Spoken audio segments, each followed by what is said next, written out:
네, 뉴스 정면 승부 이동영 작가의 휴가 또 겸 자가격리 때문에 잠시 대타 진행을 맡고 있습니다. 뉴스 정면 승부 PD를 했었던 김우성 PD고요. 정면 승부에서만 만나볼 수 있는 고퀄리티 정치 토크 여의도 정면 승부 시간입니다. 여야 의원 두 분 전화로 연결해서 만나보겠습니다. 더불어민주당 이재정 의원 나와 계시죠? 네, 안녕하세요. 이재정입니다. 네, 자 국민의힘 박성중 의원 나와 계십니까? 네, 안녕하십니까. 박성중 의원입니다. 네, 이렇게 전화로 뵈면 사실 라디오에서는 좀 답답할 수 있는데 코로나19로는 또 더 안전한 대책이어서 좀 양해 부탁드리겠습니다. 네네. 네. 자, 오늘은 전화로 토론을 진행하기 때문에 제가 조금 두 분의 이 발언권을 지목하면서 진행하도록 하겠습니다. 먼저 지금 가장 또 SNS에 많이 언급되고 주말 크리스마스 연휴를 달궜던 이슈인데 윤석열 검찰총장의 업무 복귀입니다. 법원이 이 집행정지 신청 인용하면서 정직 2개월이라는 징계는 이제 잠시 중단이 되고 업무 복귀한 상황인데 여당 입장이 참 먼저 들어야 될 것들이 많을 것 같습니다. 의원님 어떠신가요?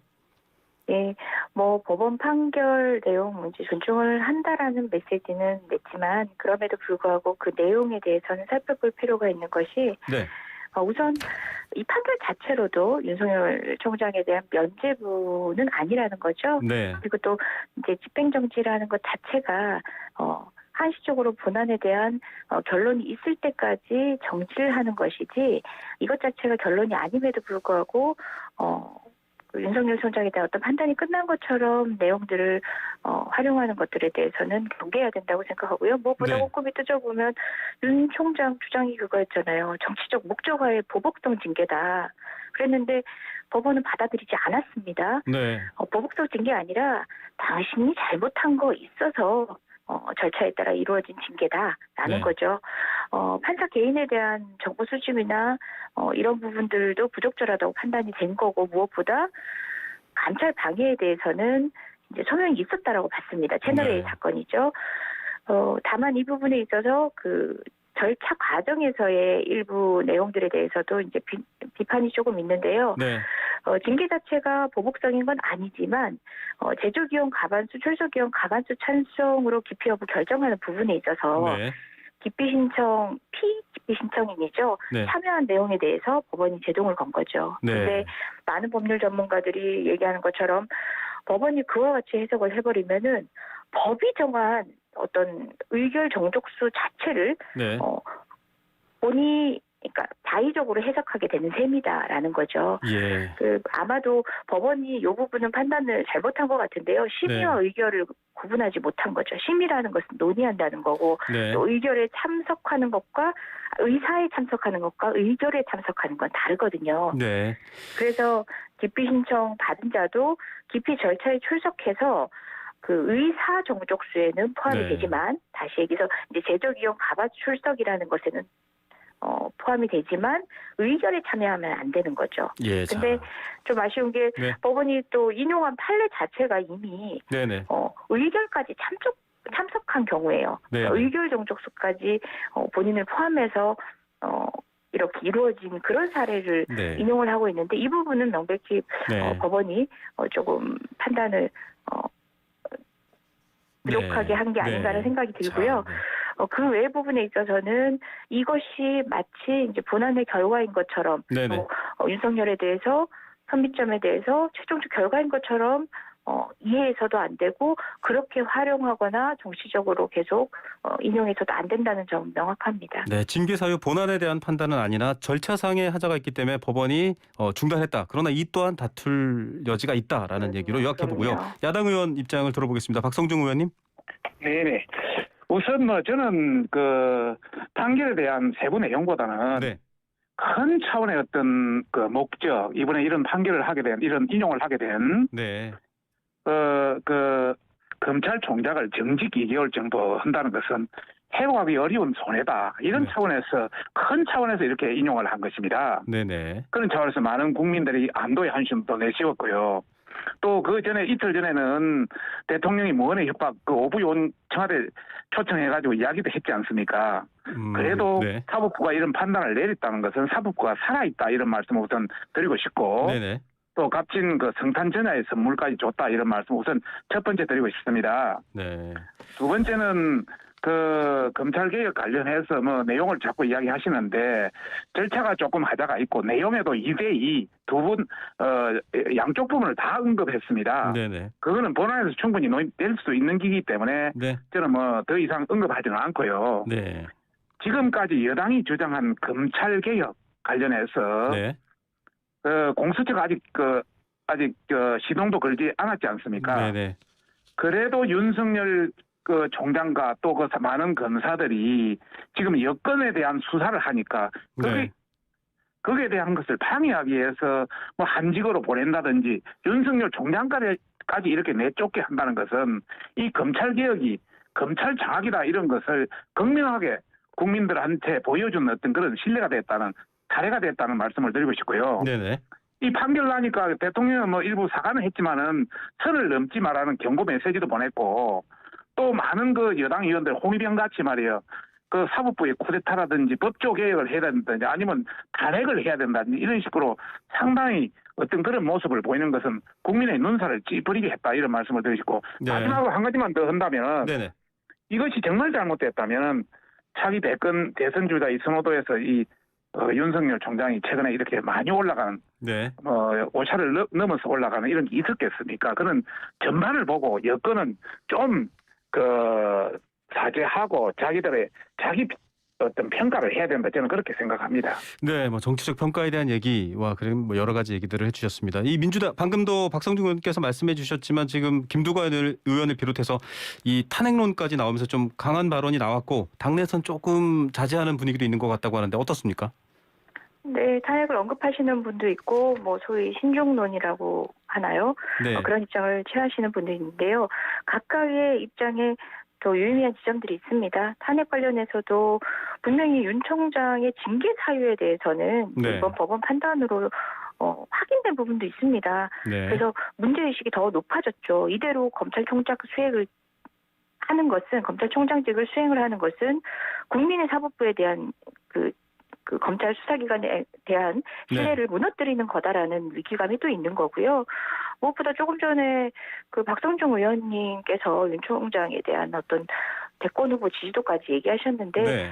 자이든 타이든 본인은 뭐 자의인지 여부는 확실치 않지만 어찌되건 간에 이런 정치권에서 본인을 후보로까지 주자로까지 끌어다 논쟁이 이루어지고 있다는 것을 알면서도 이 검찰개혁 이슈를 이것과 섞어서 혼돈의 상황으로 몰고 가고 있습니다. 네. 그런 상황에 이제 종지부를 찍어야 된다라는 절박함이 있는 것 같습니다. 예. 다만 또 일각에서는 이제 헌재라든지 법원이라든지 정치권에서 결단해야 될 문제까지도 그 영역으로 넘어가서 심판되어지고 판단되어지고 최종적으로 마무리 지어진다는 것에 대한 우려를 표하시는 분들도 있는 거고요. 예. 저는 여튼간에 이 상황 자체가 뭐 탄핵을 이야기할 수밖에 없을 만큼 하지만 그 이상의 정치적 결단으로서 윤석열의 거치는 이미 마련이 됐어야 되는 이제 안타까운 사정이라는 점은 모두가 자각하고 있는 것 같습니다. 예. 정말 절박한 사정이라는 것. 이건 검찰 조직을 위해서도 더 이상 그 윤석열 총장을 필두로 한 수사가 얼마나 국민의 신뢰를 얻을 것인지에 대한 관점에서만 보더라도 향후 수사에 대한 검찰에 대한 신뢰뿐만 아니라 검찰의 미래에 대한 국민의 신뢰를 얻어가는 관점에서라도 윤 총장을 고소한다는 것은 검찰의 중립성을 위해서가 아니라 흡사 특정 정파의 수장을 지키기 위한 정치적 행위로밖에 보이지 않습니다. 예. 저는 이 모든 상황이 정말 비정상적인 상황이고 대통령보다도 또는 어떤 정치인보다도 우위적 독점적 권한을 누리고 있고 권리를 누리고 있는 이 검찰의 무소불위의 권한을 재차 확인하게 되는 순간인 것 같습니다. 예, 박성중 의원께서 윤석열 총장의 여론조사 지지, 대권 후보 대선 후자 선호도 조사죠. 오마이뉴스가 여론조사 전문기관 리얼미터에 의뢰해서 21일부터 24일까지 4일간 18세 이상 성인 남녀 2,041명을 대상으로 한 조사입니다. 자세한 내용은 중앙선거 여론조사 심의위원회 홈페이지를 참조하시면 되는데, 자 이렇게까지 정치적인 면에서 해석이 되기 때문에 여당 입장에서는 조금 발등에 불이 떨어진 것이다. 지금 재보궐선거, 대선까지 선거 릴레이가 이어져 있는데 지지층 결집하기 위해서라도 탄핵 또 여러 가지 뭐 이낙연 대표는 민주당 입당 러시 이어지고 있다 이런 발언도 했거든요. 좀 당내 입장에서는 더 지지 결집층들 모아야 된다 이런 위기감도 있나 이런 얘기들이 있는데 어떻게 보십니까? 정치적 고려 아닙니다. 정치적 고려가 아니라 우리가 국민께 약속한 그리고 역사에 단 한 번도 이루어진 적 없는 검찰 개혁의 마지막 능선을 넘기 위한 네. 결집이 필요한 때입니다.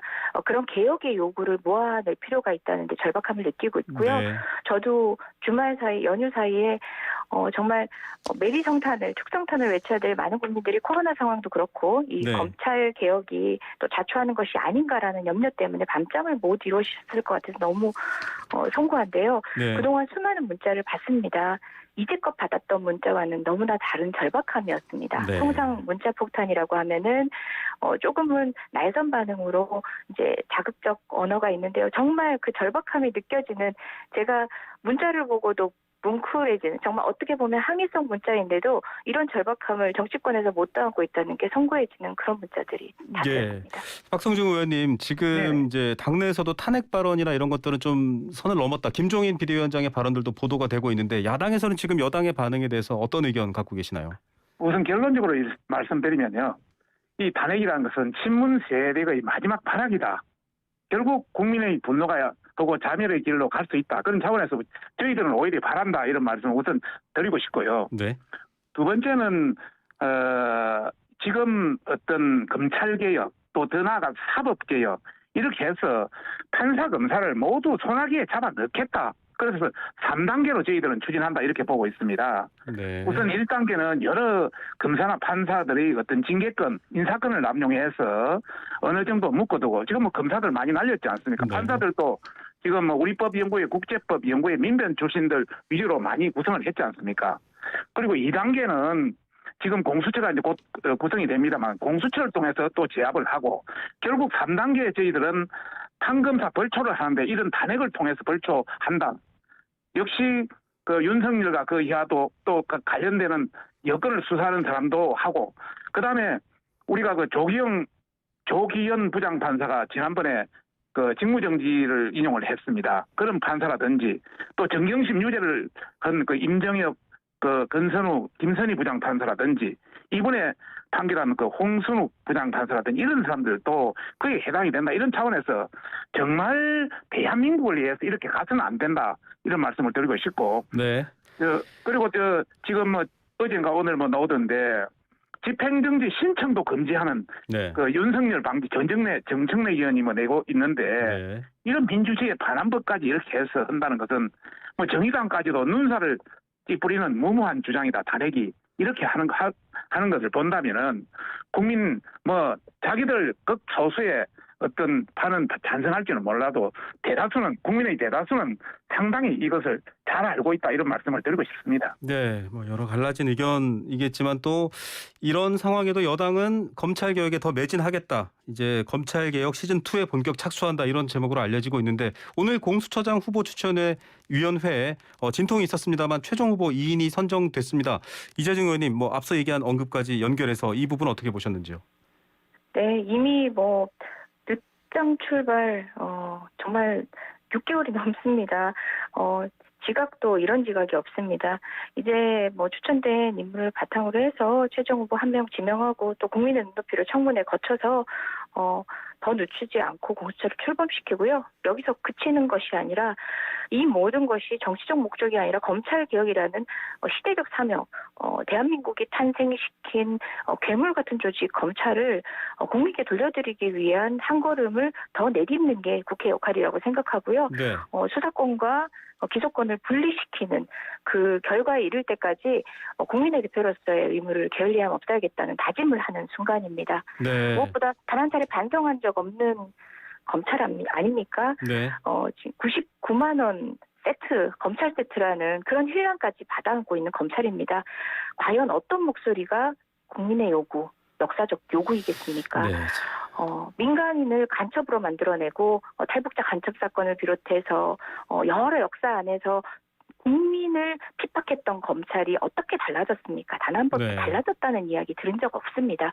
그건 사람이 달라진다고 달라지는 것들이 아니라 개혁 개혁, 제도 개혁을 통해서 기관 자체에 대한 정말 중립적 설계를 통해서만 가능한데 한 번도 시도된 적 없습니다. 네. 이제 그 첫발 짓습니다. 부족할 수 있지만 공수처 출범부터가 그 시작을 알리는 신호에 불과합니다. 마지막 마무리할 때까지 역할 잊지 않겠습니다. 예. 자, 오늘 근데 뭐 비토권 없다 해서 지금 야당 추천위원들이 퇴장을 했었고요.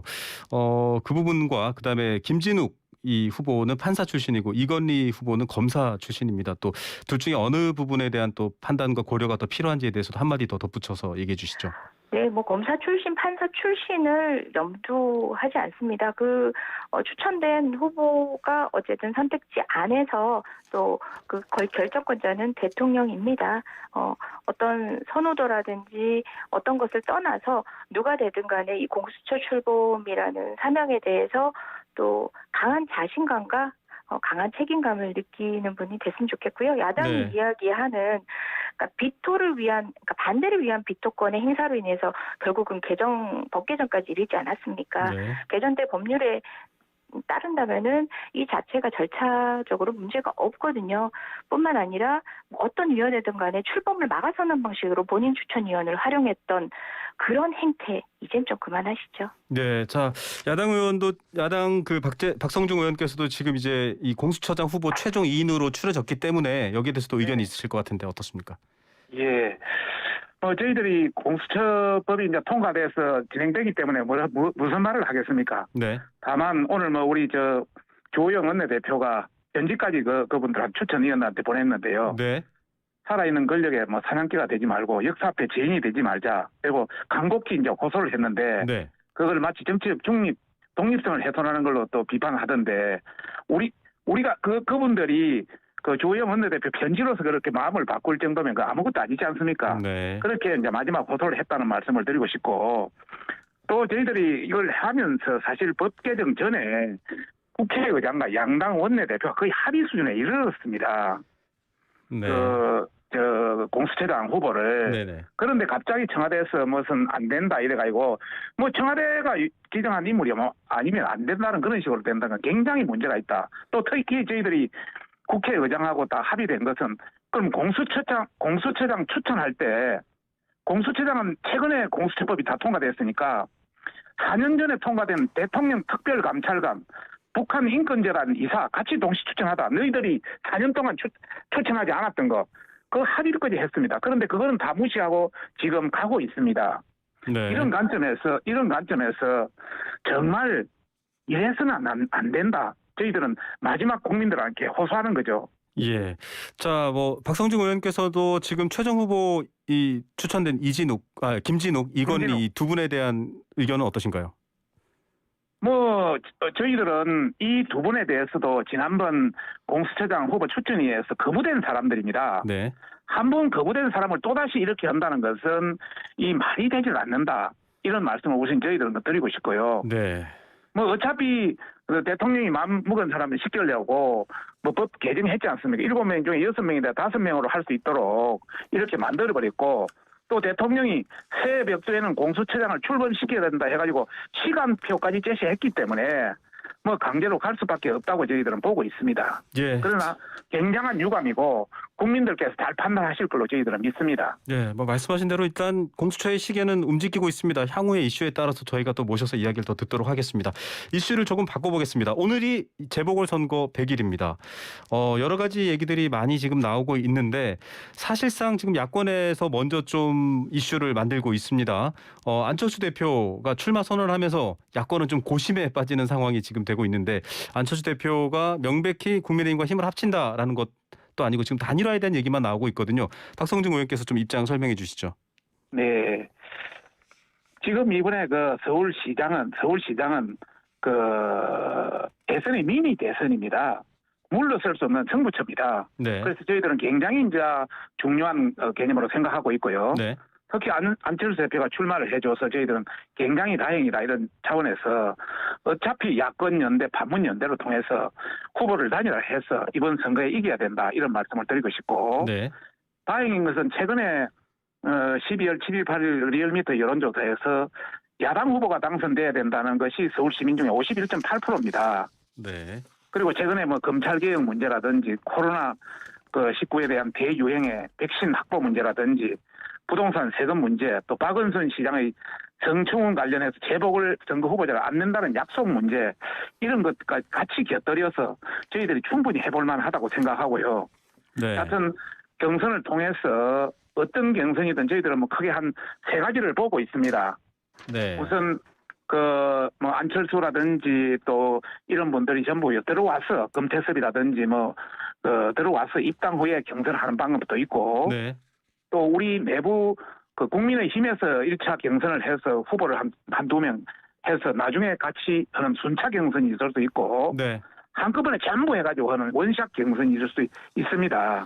네. 어떤 형태든 빅텐트 아래서 단일화시켜서 네네. 우리가 이길 수 있도록 최선을 다해 나가겠습니다. 네. 제가 또 서울시당 위원장이기 때문에 뭐 최선을 다해서 해 나가겠습니다. 예, 뭐 여당도 입장이 궁금할 텐데 앞서 언급하신 그 다 정당별 지지도 얘기입니다. 리얼미터가 YTN의 의뢰로 실시한 12월 4주차 정당 지지도 조사였고요. 국민의힘의 정당 지지도가 상승한 것을 얘기하고 있습니다. 관련해서는 자세한 내용은 선거 여론조사 심의위원회 홈페이지를 참조하시면 될 것 같고요. 이재정 의원님, 지금 이제 앞서서 쭉 선거에 대한 입장이나 얘기를 들으셨는데 사실 좀 여당은 조용하고 지금 야당은 뭔가 많은 사람들이 나오면서 정권 심판론에 대한 얘기도 하고 있다, 이런 평가지 않습니까? 어떻게 보십니까? 네, 일단 말씀하시는 내용들을 보면은 이제 굉장히 이제 긍정적인 평가들을 많이 해주셨는데요. 국민의힘 내부적으로는 고민이 깊어지고 있다고 저는 생각합니다. 네. 안철수 대표가 불령적으로 국민의힘과 정치적 노선을 함께 해왔던 후보도 아닌 것이고, 네. 그리고 또 지금 대권 후보로 거론되고 있는 윤석열 역시도 외부 인사입니다.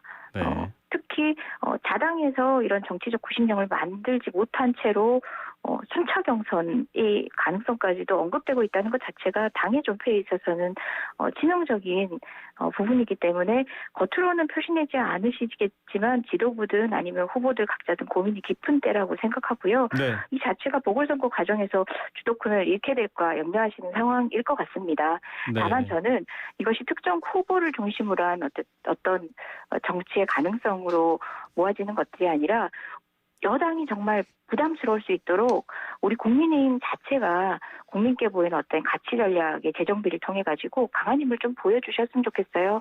안철수 후보든 윤석열 후보든 간에 소위 국민의힘 내부에 박근혜 대통령 탄핵을 탄핵을 반대했던 그런 소위 태극기 세력이라고 불리우는 네.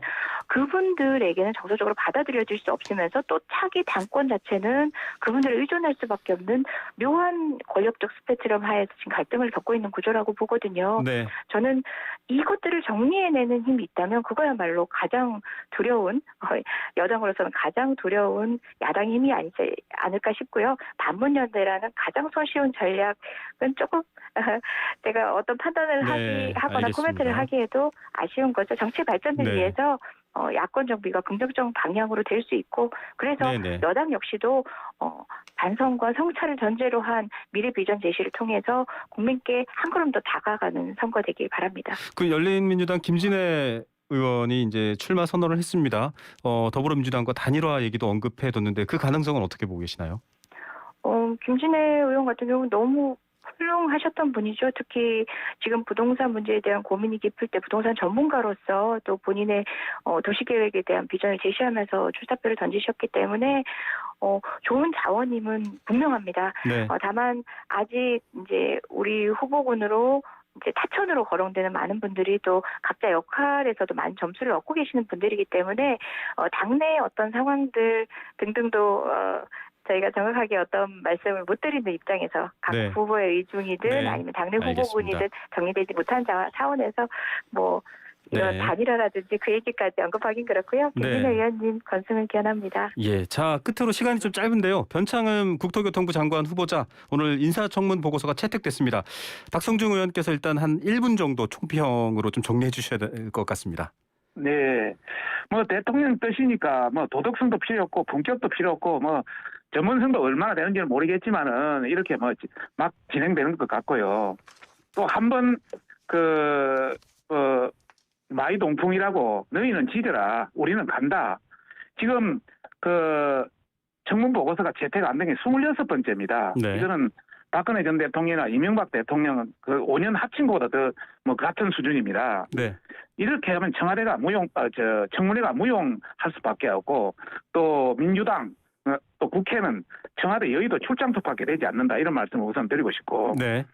그 마지막으로 한 가지만 더 말씀드리면은 게리 다이아몬드라는 스탠퍼드 그 유명한 정치학 교수가 이런 말을 했습니다. 네. 조금 짧게. 네. 예, 민주주의가 대보하고 있는 가장 대표적인 사례를 한국을 들었는데요. 네. 대통령 권한이 너무 강화되고 네. 당권 분립이 견제와 균형이 너무 약화되고 네. 야당에 대한 무관용과 알겠습니다. 협치가 이루어지지 않는다 이런 이야기를 들었습니다. 참고해 주시기 바랍니다. 예, 장관 임명에 대한 총평이었고요. 이재정 의원님, 네, 답변과 또 정리 말씀 부탁드립니다. 네, 뭐 SHLH 사장 역임하면서 부동산 정책 일선을 담당했던 그 경력과 또 이제 이해도 정책 전문성에 대해서는 이제 이미 판단이 있다고 봅니다. 네. 다만 지난 방송에 저도 언급했지만 후보자의 과거 발언이라든지 인식에 많은 문제의식 저도 느끼고 있습니다. 후보자께서 이제 진정성 있는 사과로 이제 그간의 사과가 보여지기 위해서는 앞으로 행보가 더 중요하다고 생각합니다. 국민의 우려에 대해서 책임감, 무게감 있는 행보 보여주시길 바랍니다. 네, 자 책임감과 무게감 얘기해 주십니다. 두 의원님께서 코로나19 모쪼록 잘 예방하시고 또 도움 주셔서 건강하게 지내시고요. 어서 빨리 또 이 프로그램도 원래 진행자가 오셔서 잘 이끌어 가셨으면 좋겠습니다. 오늘 말씀 여기까지 듣겠습니다. 두 분 말씀 잘 들었습니다. 네, 국민 감사합니다. 여러분들도 힘내주십시오. 감사합니다. 열심히 하겠습니다. 네, 자 고맙습니다. 더불어민주당 이재정 의원 그리고 국민의힘 박성중 의원과 함께했습니다.